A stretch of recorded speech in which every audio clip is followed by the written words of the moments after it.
My name is Yuri Arais. I'm the artistic director and curator here at Outsiders and Others. I want to start by reminding our non-Indigenous friends that we are here on the unceded territories of the Musqueam, Squamish, and the Tsleil-Waututh Nations. Unceded specifically meaning that this land was never given over legally, and it has always been stolen. So it's a privilege for us to be able to work and live on these territories. For those of you who are new to the gallery, we are a nonprofit organization that brings non-traditional artists to the forefront. This primarily includes self-taught artists, outsider artists, and artists identifying as living with a disability. We are primarily a volunteer-run organization, so we're always looking for volunteers. We're always looking for donations. If you're able to make a financial donation, it always helps. There's a QR code you can scan. There's a donation box. Every dollar helps. Thank you. A few housekeeping things. Restrooms are in the back. Help yourself. If there's anything you need to make yourself more comfortable, if you need to walk out or leave, don't hesitate in any way.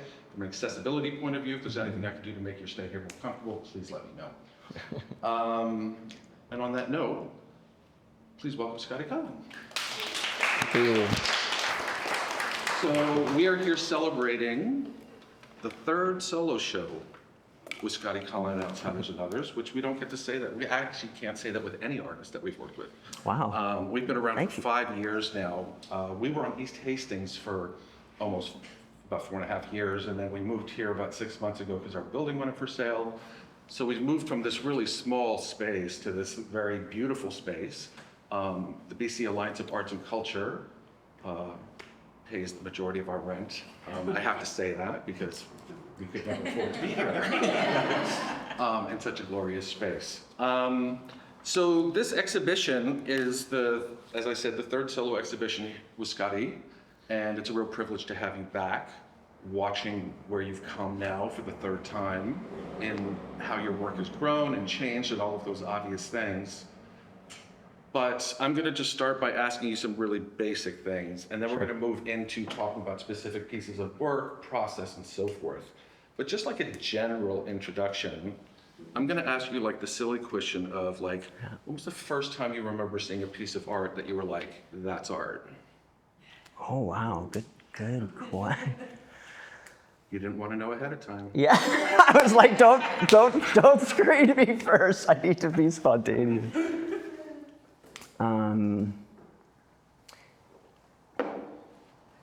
I would say, what made a really big impact on me was the contemporary art gallery over here that's really close. Yeah. Lawrence Yuxtapalooton. Don't know the name, but Yeah, he's a native artist. I think that's his name. Does anyone know that name? He had a whole series of sketchbook drawings. So he's a painter. He paints big paintings, and I was having a lot of issues in my life at the time, and I was, drawing, and then all of a sudden I'd like go into this gallery, and I'm like, wow, there's all these sketchbooks, and they were so organic and natural, and like coffee stains, and like there was nothing contrived about it. It was just really natural and organic. So it really inspired me. it's interesting because they don't show a lot of physical work. Like the contemporary gallery shows a lot of installation and film and stuff like that. Right. It's not often that you get those experiences Yeah. ironically in that space. I think that would have been 2010. Yeah. Yeah. For you who don't know, it's right around the corner, a couple blocks away, the Contemporary Art Gallery, Vancouver. The other question that is almost the same question is, what was the first memory you have of making something? When I was a kid, I loved to draw. So my mom saved a lot of school work because I would finish a paper like in elementary school, and I would draw everywhere. I would draw all sorts of scenes, spaceships, like tanks, whatever, just people doing different things, and so. Are there any artists that inspire you, influence you, name artists, local? Is there any artists that you look up to as far as creative influences? Yeah, I mean, I've got a whole wide variety of them, but one of the first artists that really inspired me Because when I first started creating art, I just was going off of what was in my mind. I wasn't looking at art. It just started naturally coming out of me. But that was right about the time that I think there was a documentary that came out about Basquiat. Is that his name? Basquiat? People say it differently, but Basquiat, yeah. And it really impacted me because he to me, and because I was having a lot of the same issues that he was having, I felt like there was something about him that I could just relate to personally. And he just seemed like a kind of a regular, not even a regular guy. He was more of an outsider that got propelled into stardom. And I think he just didn't know how to handle it, and whatever was going on with the art world at that time. That would be horrible, I think, to be thrown into that. Yeah, no, absolutely. Absolutely. Well, and especially being young and not really having the life experience to know how to feel like your own sense of stability. Yeah, especially in your early 20s. Totally. That's just, that's kind of crazy. Yeah. It really, really is.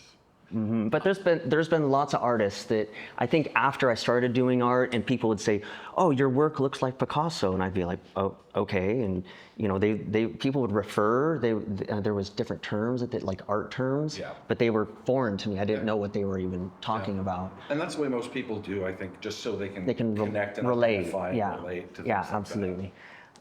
We did get that a lot with your earlier work. The Picasso reference was common.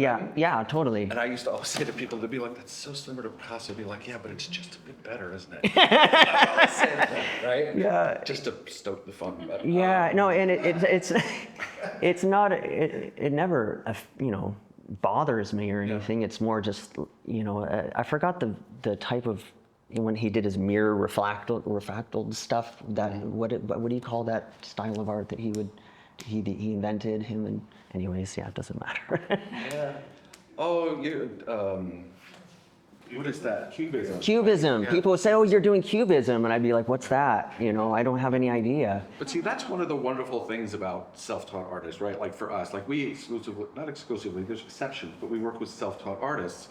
And having a formal education or not having a formal education, one's not better than the other. They're just two different stories. Absolutely. And so when you're self-taught, the interesting thing is that you are, the intuitiveness is much stronger. All of that kind of stuff. There's a real freedom. It's like kids' art, right? Like it's just fascinating. Right? Absolutely, and honestly, that's always been my gift. I think because I'm kind of.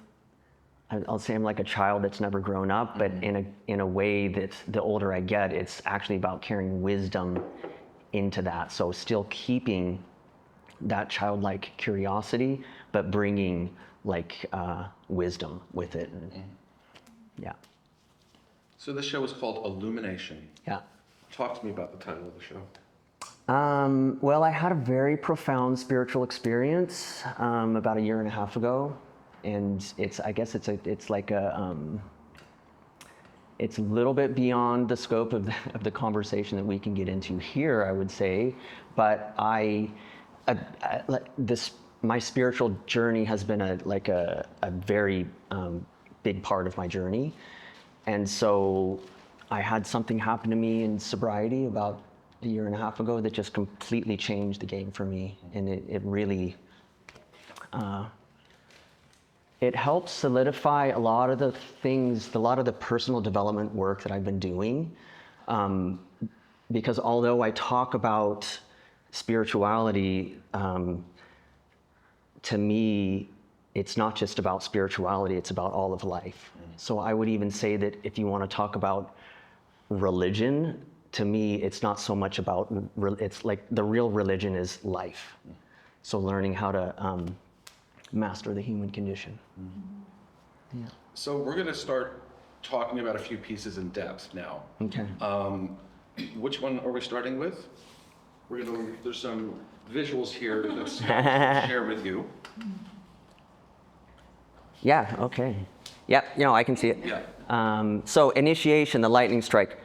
Wondering how much time I'm going to be able to have to tell this story. So this painting, so you all know, is on the back wall. And this is the largest painting that Scotty's made to date, and the most I would say, the most personal piece of work you've made to date. Yeah, it's very, what is it, autobiographical? Autobiographical. Yeah. Yeah, let me try to describe this. So, 1993, I was 17 years old. I left home with a small backpack, and I basically spent 3 summers hitchhiking around the US. And I was very young, naive, very adventurous, and I just wanted to experience as much of life as I could. And so in the summer of '94, I saw this. I was going through Colorado, and I saw the highest peak in Colorado, over 14,000 feet high. And I was like, I want to climb this peak. I want to go to the top.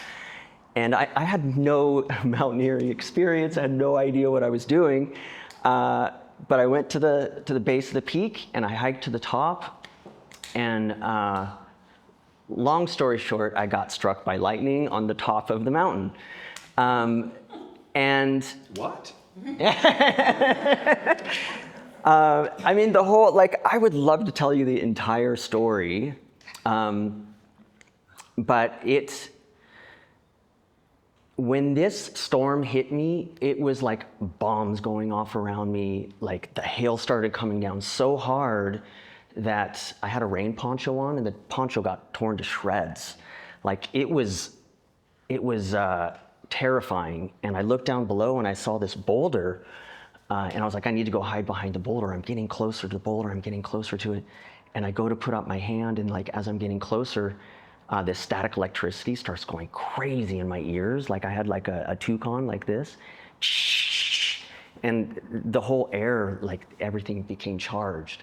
And at that moment, I was like, is this the moment before I die? And I'm getting closer to the rock, and right when I put my hand on the rock, it was like it was almost like pressing a light switch.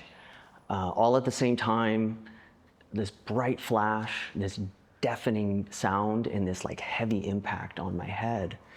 And I like hit the ground, and I don't know how long I was out for, but when I got up, I had no idea where I was. I had no idea anything.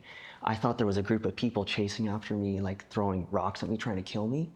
So I was totally, I had amnesia, I don't know. And so I draped myself against the rock, and then it's like a little bit of time went by, and I was like, wait a second, what just happened? And then I realized I just got struck by lightning. And then all of a sudden, boom, everything cleared, and this bright double rainbow was in front of me. And I got up and I walked off the mountain.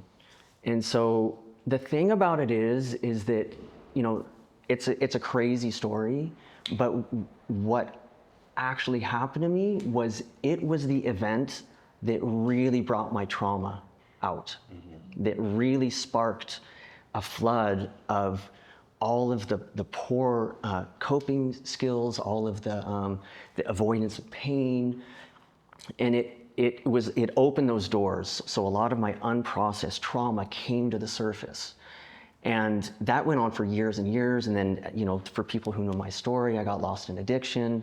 So that was like the door that opened, and so that's why I call it an initiation, because we think of an initiation as like, you're getting an award, or you're going into some, it's all like fun, or like important on some level.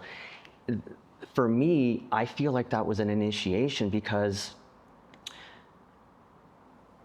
I have had to work through tremendous amounts of pain in my life to overcome.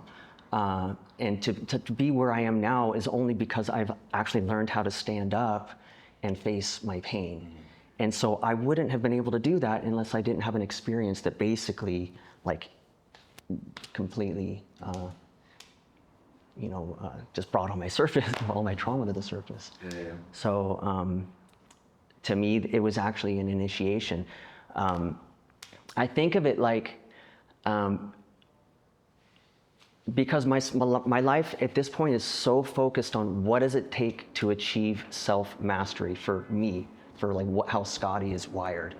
And I think of like, if you have like almost like a level ground, like a water level, I mean, I went very far down in my addiction, and I should have not made it by so many means. And so if I went that far down, and if I've had a full transformation, I'm going to almost use that as a pivot point and go the equal distance up. So in the end, like as you can see with the painting, there's keys raining down. So in that painful experience was actually everything I needed to completely pummel me into the ground and then dig my way out, have a transformation, and then end up like where I am now. And so in this way, you can actually turn your trauma and your pain into your greatest asset. So that's... So this is, from a painting point of view, you're not a painter. You do drawings, you do sculptural objects and stuff. Like, real painting is new for you. Yeah. And one of the things I found interesting in this painting particularly is not only how you were making it, the tools that you were using, but how you apply those tools and I mean, the color-wise, you know, when I look at other images of it's still bold. Like, you use these big, bold block areas and things. Right. So that's consistent to me, but it is completely different in how you've made it and the imagery that you've created. And I guess I'm just saying that out loud for some reason. You know what I mean? And I'm like waiting for you to say something. Yeah, no, so I get it. But it is, I guess I'm just acknowledging, it is interesting to see how you have made this shift into this new area. Yeah, right. Because that is part of what's been interesting over the trajectory of watching you work and working with you. Yeah. I mean, one thing I'll say, so everybody knows, the first time Scotty and I met was with Cynthia. And I think you finally dragged him in, was the story. You walked past the gallery a bunch of times, and Scotty walked in with Cynthia, and you just kind of came in with some sketchbooks, and you said, just look at these, and I'll come back. And that was it, right? And I remember, just to make myself sound foolish, I remember opening that first sketchbook, and I took my camera right out. You know, it was like one of those moments, and it doesn't happen. So for someone like me, it's extremely exciting, but you just didn't even know. You know, that's like, I love these things where there's so much creativity. Do you know the film Finding Vivian Maier? There's a film called Finding Vivian Maier out there. It's about a photographer who died in Chicago, never recognized in her life as an artist, died homeless on a Chicago park bench, and now is a world famous photographer. Her work was discovered from an auction and stuff. But I love the idea that there's so much out there that we never get to see. You know, it's like it's on one hand, it's not unique because there's so much of it out there, but at the same time, it is so specific to that individual. And watching how you've created over the years, it's interesting to go from these really personal portraits to explicitly describing a life story, a specific event, and not in a small way. Like, that's the other thing that's interesting. It's kind of like a monolithic painting. It's pretty big. It is a statement, you know what I mean? Well, and so there's a couple things that brings to mind. There was honestly a big part of me for a long time. I was like, it's okay if I completely fill my house with art that I've made for my whole life, and they can find it when I die, you know, and that's okay. But as time went forward, and I, like, you started working with me, or vice versa, I think there's a lot of things about my story that have become very clear, and there's a part of me that feels like I would, and sometimes I feel like, well, I would just rather just go live in a cabin in the woods and kind of hide from people and make stuff. But it would, like, the point I've come to, the realization that's really been strong, is that it would be such a huge disservice to the world, because my job at actually overcoming my struggles, having a transformation, and then being given the specific gifts that I have, that it's actually my job to step up to the plate and sort of raise a flag of, like, there's other ways, you know, there's ways to heal, and what can I do to actually be a voice for that? And it just so happens that for me right now, it's art, you know, and that there's, because the more clear that my journey becomes, the more obvious of where I put the next step, you know? So even like being able to show up at this gallery, and it's been really amazing because it's like actually an avenue for me to have that voice. And with the painting specifically, it was actually you that said, hey, what do you think about doing a big painting? Really? Yeah, because for this show, because of the walls. No, that thing. Because we got these giant walls, and there's big walls everywhere. Our walls before, just so you know, were like 13 feet tall. So I remember having that conversation. I'm like, Yeah. I got 16-foot walls. The walls. Do you want to do a big? So I actually got a giant roll of canvas, and I was like, this is the awesome thing about Yuri is that he definitely doesn't tell me what to do, but he gives these little, hey, what do you think about blah blah blah, and I'll be like, He'll kind of plant little seeds, and it's almost like it starts my head turning, and then I start to like, you know, all my mind experiments and all my like figuring out puzzle stuff and and it just goes into my subconscious, and the next thing you know, it turns into something. So I was originally going to do a really big painting, and then when I got into this, I was like, oh, wait a second, like if I don't like do something besides a painting, I'm going to just focus on this for months and months, and because you can really get lost in it in a good way, but it's such a new thing that it takes time to develop a new medium and really do, so Let's move to another piece, because we could just keep going. Yeah. But some of the other stuff is really in-depth images, which you guys all really love. So this will be really quick because the frames, the pieces over there in the corner and these on the wall, anything else? They're made out of cypress, Monterey cypress. Where we live in Humboldt County in California, the PG&E, the electrical company. Oh, here we go. This is the photo. They have to cut down trees sometimes on the side of the road for like electric wires and stuff. And what they generally do is they'll cut the trees down and then they leave them there because they know there are people like me that will show up with their chainsaw and either cut it into wood to mill for woodworking or cut it into firewood. So there's me with my chainsaw on the side of that's actually on the side of the 101, on the Highway 101. Yep. So move to the next. So that is me cutting it with the chainsaw, and as you can see, that it's beautiful wood. And then there's like these blocks that I just like left to dry. And then I milled them up in my shop, and then I got all these frames for the little art pieces. So I would like to point out to everybody, if you don't know, as Scotty's talking about, he makes all the frames. These pieces are not just the art inside. It's not just all the framing. There's the art. There's the adornment on the back of everything. Every piece has art on the front, on the back. yeah, I do stuff like that. Yeah. In a completely different way, and that's something that's been consistent for years. They've just gotten much more elaborate, but they're definitely a complete sculptural form at this point, as the frame drawings. Please. Yeah.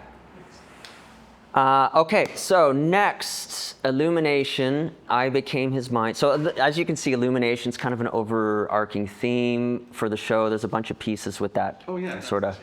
Yeah.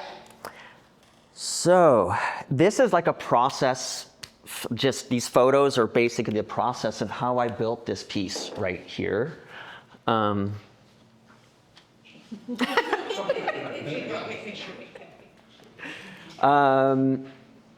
So essentially what I do at first is I get a piece of plywood, I make a drawing, and then for all of you who don't know, I was a boat builder for 18 years or something. So a lot of the techniques that I come up with building some of my sculptures, it was just me wandering my mind because of all the tools that I would use with boat building. So I just came up with some, I guess, unique ways of doing things, to building things. So that's like 1, 2, 3, a piece of plywood. I cut holes in it, and then I jigsaw out what you would call a template. And then I take that, I put it onto a block of yellow cedar, and I basically machine out all of the piece there. I feel like I need to stand by it or something. This piece here, actually, it's kind of like a puzzle. This piece fits onto this, and then it looks like that. Go. Then I take it and I start drawing on it. I even like carve out all these lines. As you can see, there's like there's like a line in the middle of the black line. Those lines out. I freehand a router, so it's intense. yeah, because there's no, I'm like this, and it's because of the way that the grain is. If you understand wood and you understand like the grain, there's a lot of short grain, so it's actually easy to blow it out. So this whole process is very risky from a hoping it doesn't fail kind of perspective. So I have to really take my time, and so I don't know if you could see these pencil lines, but I do these pencil lines, and then I literally get the router and I carve into it, and then maybe next, and then I take epoxy. And I mix epoxy with pigment. I get like artist grade pigment. That's like a chromium oxide green. I love that green. And then I like tape around, I make these dams. I pour the epoxy onto the thing. This is with it wet. That's after it's been dried for about 24 hours. And by the way, the first time I did this, I had no idea what was going to happen. I was like, this could look like, I don't know, it could look like a giant turd for all I know. Because if you look at this green, that's not painted. I take the belt sander and I start sanding it. And the first one that I did, I was like, oh my, this is amazing. Like just what happened. And then, so there's 2 separate pieces. That piece, goes over this thing. So maybe next, and then that's it. So I go and detail and sand it, and there you go. Voila. Wow. Here, let's just go to this one while you're Okay.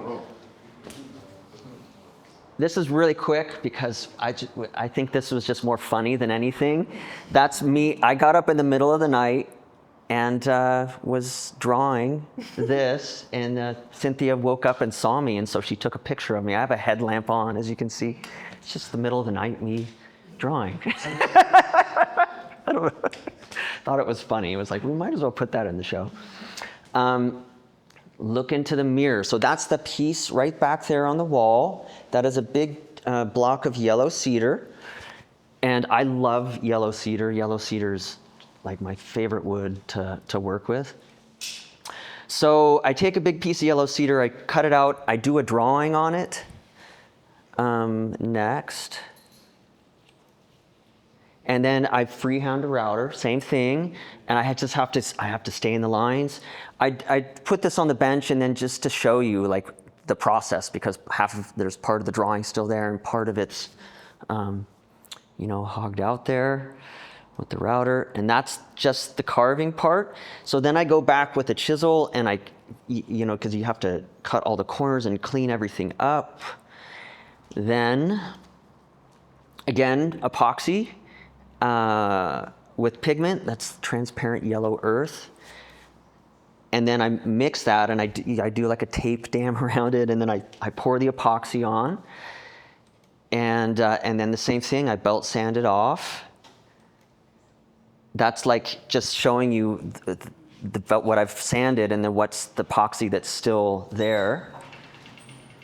And nice. And there you go, voila. And that was another one of those, like, how far am I going to get into this before I figure out that I've just wasted, 50 hours? But it worked. Illumination, I became his hand. So this hand is like, as you can see, a big theme for the show, for the Illumination. This is my little shop. Gluing pieces of wood. That's part of the hand. Cut out. Okay. This right here is actually a piece of plywood, which I cut out and I make it into a template. So, I cut it out really carefully with the jigsaw, and then I, detail it, all the corners and that sort of thing. And then maybe next, I put it onto the block of wood, and I made this big thing so I could, remove the wood that I needed to. It's kind of hard to explain, but this is me flipping it upside down, and I use the drill press, and I even have this thing because the depth of the drill press isn't quite deep enough to get everything, and I hog the inside of it out with a giant Forstner bit. And then it's that big chunk of wood that was all solid is now that. So it's, like a skeleton frame of solid yellow cedar. And again, it's the similar kind of thing where the grain is so short at those points, it's there's a high risk of it breaking when I'm machining it. And my experience with being a boat builder, I figure I know different techniques to stop things from blowing out and being careful. So this thing actually goes on top of that. So that sculpture right there is actually 2 blocks of wood. So it fits, it's this similar process as this green one. It's like a puzzle, it fits over it. So I would actually place this over that block, and I trace it out, and then I take the router and I do the same thing. I trim out all the negative space, and then I draw lines on here, and I start carving out the emanating lines, I guess you could say. That's without any of the black lines. It's just like the emanating lines carved out. And then I do tape around all those spots to hold the epoxy in.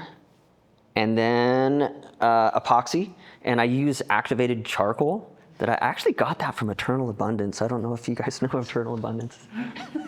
It's a store in Vancouver.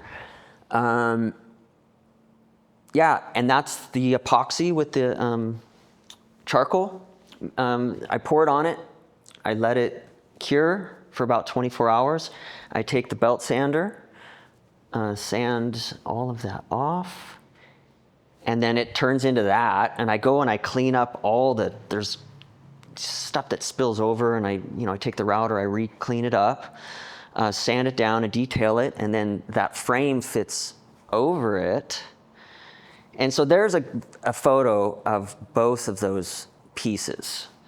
So that frame actually fits over it. So it's actually removable. I could pull those 2 apart, and then that's the finished piece, has like a cross section. And voila. There you go. The artist in his natural habitat. That's my shop.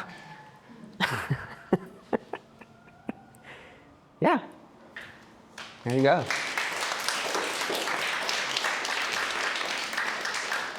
Anybody have any questions? Yeah, questions. That's your chance. I'm curious. So the sketch style drawings, was there a transition period between doing those more into the patterned work and the woodworking, or do they overlap? They overlap, yeah. So you still do sketch style?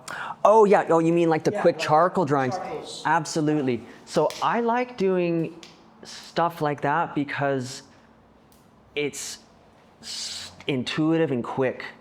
I remember the night I did those, and it's, flip the page, go quick, don't even think.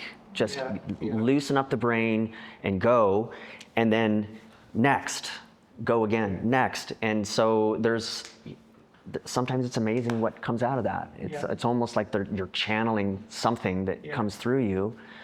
And I mean, I feel like there's like a certain emotion that comes through that's unfiltered when I do stuff like that. I also have in my actual sketchbook drawings that kind of have a similar sort of feel, but at the same time they're maybe a little more refined. Cool. So, yeah. yeah. Complementary or contrasting approach. Or Absolutely. Mindset. Yeah, Doing the art. absolutely. And I think that, or I feel that, I like having really refined detail, and I like having, it's almost like it's two facets of either my personality or a form of expression. Something can be really refined and clean, and something can be like really visceral and like intense. So it doesn't, like, to me, it doesn't have to be one or the other. They're both like expressions of me and like who I am. Yeah. The idea for doing the routering as opposed to painting lines, as a carpenter and one free-handed a bit of routering, not in an artistic way. Yeah. Why am I doing this? Yeah, totally. How did you come to that? I mean, I love it. And Yeah. Okay, good question. There was a series of heads that I was doing on plywood where I was the 2 shows ago. Yeah, okay.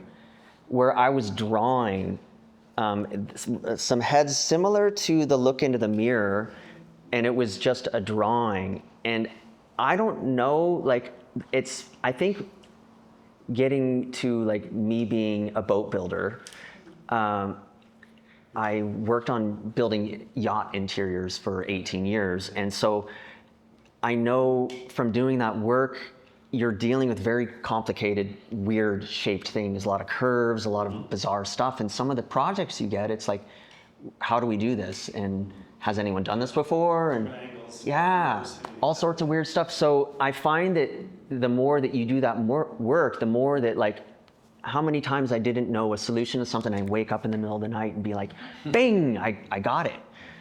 Because it's kind of like you start moving through life just doing what I call mind experiments, trying to, well, what if I do this? What if I do this? And what's going to happen if I do this? So I'm putting these, things together in my head. Somehow that transferred over into art when I started to do the wood sculpture. So I don't know if that answers it, but it's just, Even in some of those other shows that we've done, and there's been more than solo shows, Scotty's been in some group shows and stuff, but I remember when you started making those frames that were definitely from boat, those boat pieces, making these ridiculous frames. Yeah, because you have cut-off pieces sometimes from when you build a boat. You'll have like a porthole light that's like you already did this laminated, curved, solid wood thing, and you have to trim it off, and then it's like, well, this could be used for something, And I think that's part of it too. Working at the boatyard, you're just constantly surrounded by shapes and pieces and templates and stuff, and I'm looking at it. I'm like, whoa, what happens if you do this? And Yeah, it's great. Anyone? Yeah. For the people out there that want to connect with or discover parts of their inner world through creating, absolutely. especially the freely letting things flow in that unfiltered way. Yeah. How would you recommend they even go about that process? Yeah, good question. Well, what I would say is it's not an overnight process. And it's amazing what happens when you put one foot in front of the other and you keep going. And one of the things that I say to myself, it's almost like a mantra, is increase my faith and deepen my knowledge. So increase my faith in like whatever is on the other side that I don't even know is there. But I know that there's something there, and I have mentors that are telling me that it's there, and I trust them, and I have to keep putting one foot in front of the other. And and then increase my knowledge, because it's not just about believing what's on the other side. We need to have knowledge as well. So to me, the two go hand in hand. And so I've had my own techniques. Like one of the things that I do in like my sketchbooks, I have this thing that I call morning pages. And it's from, I originally got the idea from, there's a book called The Artist's Way. And it's a technique that she talked about in the book. And I started doing it, but then I spun off into my own version of it, which I think that's kind of the point. Like, to not just follow the trail that someone else has done. You might do that initially to get some ideas, but then eventually it's like, well, what if I have an idea that goes over here? Like, well, just go explore it. So I have what I call my morning pages. I open the book and I start writing, and then you don't stop writing. You, even if you don't know what to say, you keep writing. And I just do that for a couple pages, and then I would do a quick drawing. And when I started doing that over time, I realized that, like, well, I have an idea. I'm like, I want to write backwards now. And then I started writing backwards. And then I started like, well, I'm going to flip it upside down. And I started writing upside down. And then I would jumble letters, and I would put letters on a page, and they would be backwards, but then you didn't even know what it said, because it's kind of more like composition than anything. So I would just have ideas. And there's something about, I don't know, my creativity, that I've been able to retain that. Maybe not consistently through my life, because I think it's really easy to get caught in this, like, what do other people think, and is this good enough, or like comparing yourself to other people. But eventually, I came to a place where I did develop because it really is about developing your inner world. And then there's a certain amount of like needing to separate yourself from the outer world, because we're so affected by the outer world, and we're hypnotized by it. And so there was a point where I actually was able to have this experience that shut off the outer world, and I really went in to develop my inner world. And I wouldn't have been able to do that without having really important mentors in my life to teach me and show me the way. And then once I developed enough of my inner world, then you actually go into back into the world, the outer world, and it's about balancing the inner and outer world, if that makes sense. So yeah, I don't know. Does that? I just add one thing. Yeah, please. You mentioned, you said, I want to do this, and then I want to do that a few times within that. And so kind of what I gathered with that is, because I think that for a lot of people, they have these quiet wants. Yes. And then the mind says, oh no, that's not a good idea, all of that kind of stuff. But it sounds like your mind didn't do that and let you move toward all the... Totally, yeah. And I think it's intuition. Intuition is like, intuition can come through, and it's like the right brain and left brain. I feel like there's an initial intuitive response that happens that says, I want to do this, there's a desire to do it, and then the typical sort of thing that happens to many people is the left side of the brain comes and says, no, but this, you can't do it because of this, or because of this, or because of this. And so there's a process of like working through that. And it honestly, for me, I don't look at it in tunnel vision in just the creative sense. I look at it in a self-development sense. So I'm working on multiple parts of my life, from, using the integral model. I have the spiritual, mental, emotional, physical. I'm working on multiple areas of life, and what that essentially does for me over time is it increases my self-confidence and increases my stability in the world. So then I have the ability to say, I don't care what anyone thinks, because I know I have something. And I have something to say, I have something to share, and it's not coming from arrogance, or it's coming from just, I just need to do this. And if I'm using my intuition, I won't even know what it is until maybe I've gotten there. And then the next thing you know, I magically have showed up at the right place at the right time, not even realizing, like, how did that even happen? Does that work? Yeah. I just want to add one thing to what you're saying, if I may. In a different way, I think the key is what Scotty's saying, as a person who is not in touch the way you are with a lot of things. Right, okay. It's about practice. I Yeah. think it all is, with artists. There's lots of artists who make things and once in a while, but it's the regular thing. It's the constant of doing. Yeah. Like for me, I try to just make sure that I draw something or just make sure my pencil moves, because if you just have that touchstone, it keeps it in you, know what I mean? Yeah, yeah. We're our worst enemies, of course. But even if you don't believe, I think if you just continue your practice, that's where it all discovers. And you're a perfect example in watching how Scotty has developed over time. It is about that constant practice. It's not, I made this painting, it's great. Now I'm gonna go market this and make print. No, keep making. Keep making, yeah. And Such an important element. thank you for bringing that up, because I think it's, I can bring you into like my process now and what I'm doing now, but I need to actually pause and be like, well, what is it like actually in the beginning, because if I was to, go back in time and look at the things I'm doing now, it would be very overwhelming. And I'd be like, well, that's great for you, but like, how do I do that? And I think it's just like Yuri said, it is putting one foot in front of the other and persisting. There's like a persistence that you have to do a routine out of it. And the thing with creativity is sometimes you have there's roadblocks or you have plateaus where you're like, this is not great, or I don't like what I'm doing. And it's easy to get frustrated and stop. And if you keep going and keep going, eventually you break through and then you go to another level.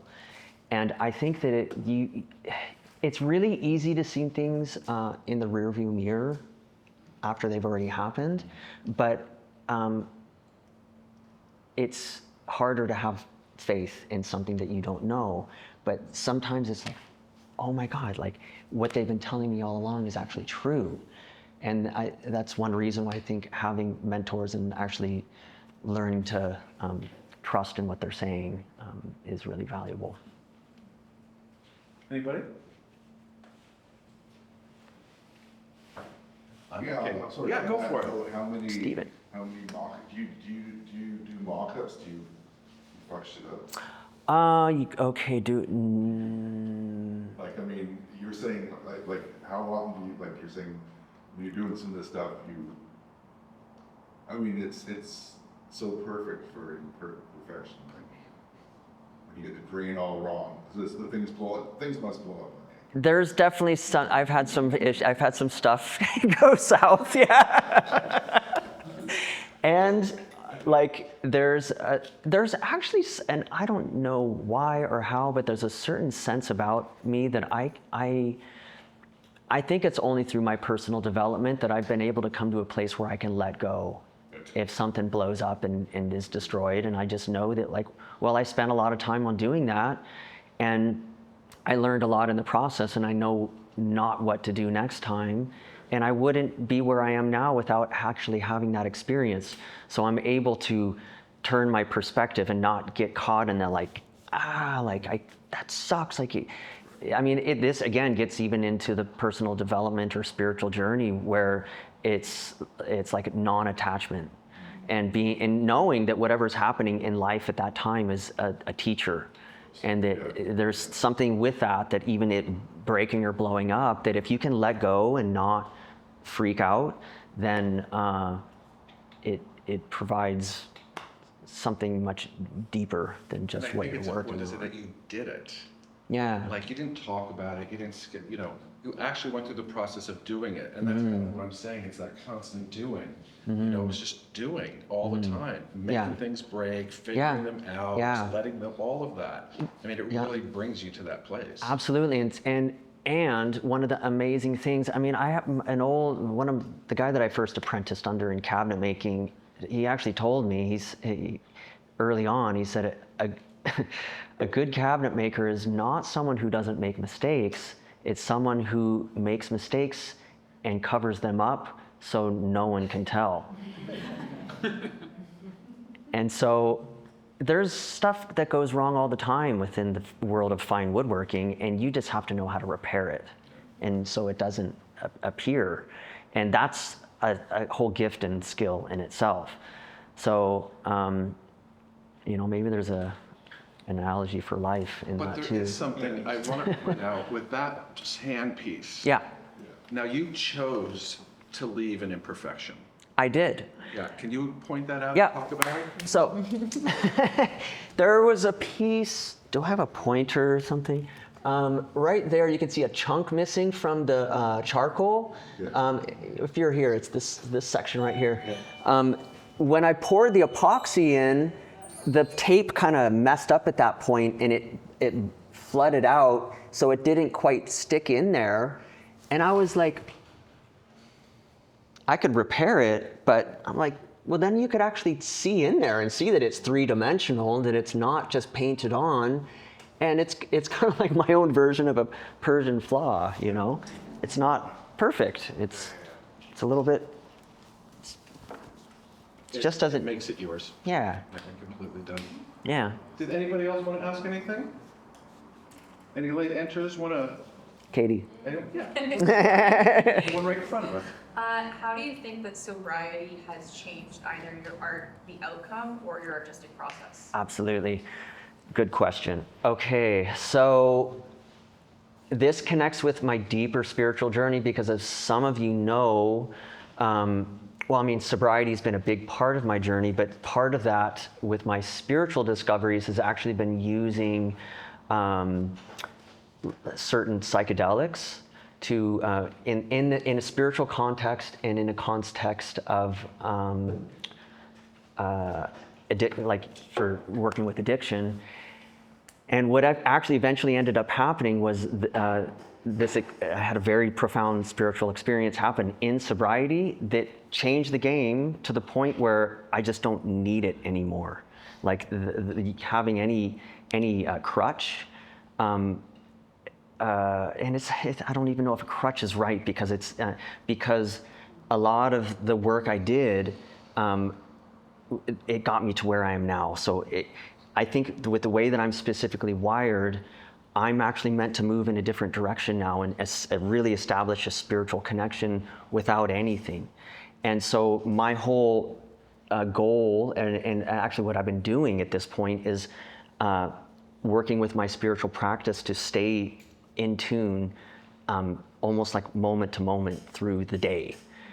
So I have different processes than I did before for like staying spiritually connected. So what I've discovered is that I'm able to achieve these same states in a pure, like clear, like sober spiritual context. So I don't know if that answers it. I am going to thank everybody for coming today. I want to just say a couple things before we go. We have a few upcoming events. We have a workshop coming up for self-taught artists where they can get their artwork documented. We have a couple shows coming up. Our next show in August is Seema Shaw. In September, Art Arneson. In October, we have a show of a family of artists called The Family Long. In November, we have a group of self-taught outsider artists from France coming in to do a beautiful show. And in December, we have a fundraiser called Postcards from the Edge. Anybody in the world can make a postcard, put art on it, put it in the mail, it'll go on the wall. We have a raffle going on right now, our summer raffle. For $2 you can buy a ticket. You can win round trip tickets to the Yukon. You can win wine tasting stuff and great catalogs from Polygon Gallery. If you want tickets, please let us know. From an art purchase point of view, our goal as a nonprofit is to support our artists, to help them get their work out there into people's homes. The support that we do is we pay our artists 75%, we frame up those financial barriers, we pay exhibition honorariums, we do mentoring, and we cover all marketing stuff. In saying that, if there's a piece of artwork that you're interested in, you can buy it outright, you can pay it off over the course of 6 months if you want, just so you know that. The other thing I want to say is, it is a privilege to have you back. We're so lucky to be able to work with you the way that we have over time. You have the best assistant admin art person on the Absolutely. planet, Cynthia Campbell. That's actually an important thing to It is a mention is that very I important would mention. be like, have a flat tire if I was, Yeah. didn't have Yeah. her, so. So it's a great team. And today, I want to thank you all for coming out today. You have a lot of cultural choices and the sun is out. So thanks for choosing to come today. And if you want to stick around later, there is an opening from 6 to 8 p.m. I encourage you and welcome you all to come. So thank you so much for being here today. Right.